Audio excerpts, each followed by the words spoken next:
कश्ती निकाल दो। हाय। वाह, वाह। क्या कहना। अब कहानी पढ़ो। हाँ? ऊला तो मुकम्मल हो। ऊला नहीं, अगला भी मुकम्मल हो। एक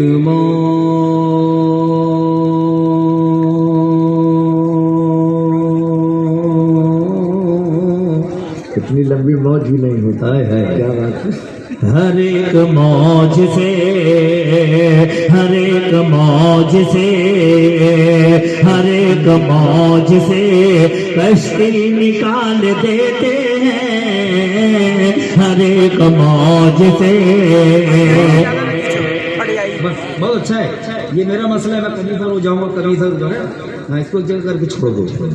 हमारे महाराष्ट्र में जब सरकारी बसों में जो कंडक्टर होता है ना, वो जब चढ़ता है तो कभी कभी ऐसा होता है कि कोई पैसेंजर नहीं भी होता तो बोलता है कि सला सला पुड़े सला, यानी चलो चलो आगे चलो आगे चलो। कोई पैसेंजर नहीं होता, खाली होती है बस। जब भी बोलता है वो आदत होती है। हाँ, उसकी आदत में होता है। तो ये हमारे साउंड वाले लोगों की भी यही आदत, अच्छा चले बुरा चले, इनका हाथ जो होता है वो चलता ही रहता है।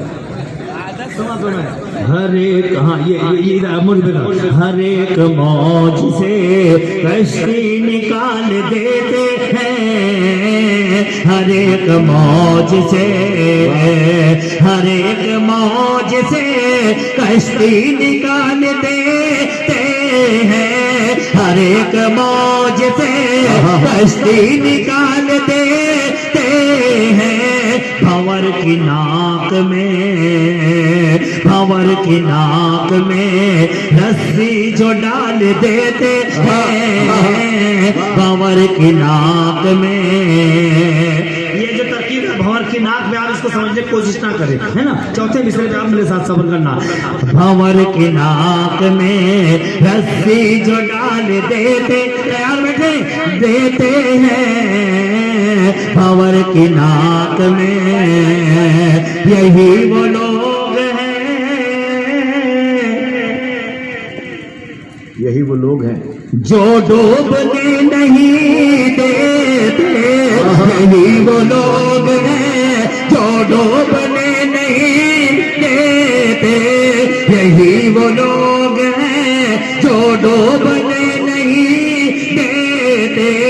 पकड़ के बाजू में, पकड़ के बाजू में आशिक उछाल देते हैं, पकड़ के आशिक उछाल देते हैं, उछाल देते हैं।